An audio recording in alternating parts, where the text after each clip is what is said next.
का सफर।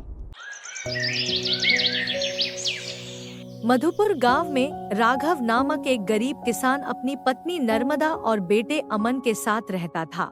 अजी देखो, एक दिन हमारा बेटा बड़ा अधिकारी बनेगा। हाँ, हमारा अमन है ही इतना होशियार। अमन का सपना था कि वह कृषि अधिकारी बनकर किसानों की मदद करे। धर्मपाल राघव से कहता है, राघव, अपना खेत मुझे दे दो, बदले में मुंहमांगी कीमत दूंगा। हम किसान अपनी जमीन नहीं बेचते, यही हमारा सहारा है।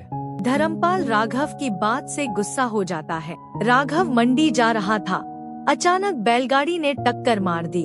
यह कोई हादसा नहीं था, बल्कि धर्मपाल की चाल थी। राघव की पत्नी को डॉक्टर बोलता है, 50 से 60 हजार रुपए का ऑपरेशन तुरंत करना होगा। अमन और नर्मदा जमींदार के सामने गिड़गिड़ा रहे थे। मेरे पिताजी की जान बचाने के लिए खेत गिरवी रख देता हूँ। धर्मपाल मन में सोचते हुए, अब ये मेरे जाल में आ गए हैं। अमन खेत में बहुत मेहनत करता है।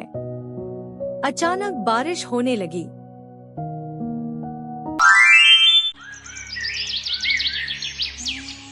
यह कहानी सुनपुर गांव की है, जहां सीमा अपने पति अजय के साथ एक छोटे से घर में रहती है। सीमा के घर के ठीक बगल में उसकी जेठानी कविता का घर होता है। कविता बहुत ही लालची और घमंडी किस्म की औरत है। उसने अपनी देवरानी और देवर को घर से बाहर निकाल दिया और सारा खेत मकान धोखे से अपने नाम कर लिया, जिस वजह से बेचारी सीमा को एक टूटे फूटे किराए के घर में रहना पड़ रहा था। अजय जंगल से लकड़ी लाकर बेचता और उसी से अपना और सीमा का गुजारा करता।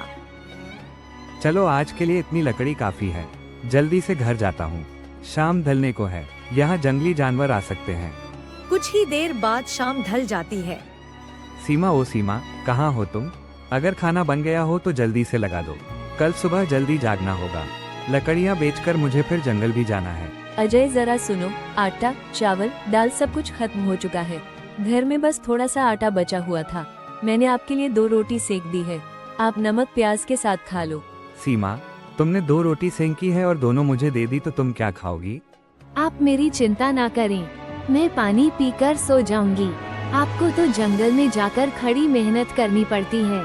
कल लकड़ी बेचकर जो पैसे मिलेंगे उससे मैं कुछ खा लूंगी। नहीं सीमा, ऐसे कैसे चलेगा? आओ और दोनों मिल बांट कर खाते हैं। ठीक है जी, आप कह रहे हैं तो मैं भी आपके साथ कुछ खा लेती हूँ। सुबह होते ही अजय अपने काम के लिए निकल जाता है। वहीं सीमा की अमीर घमंडी जेठानी कविता घर में ढेर सारे सामान मंगवाती है।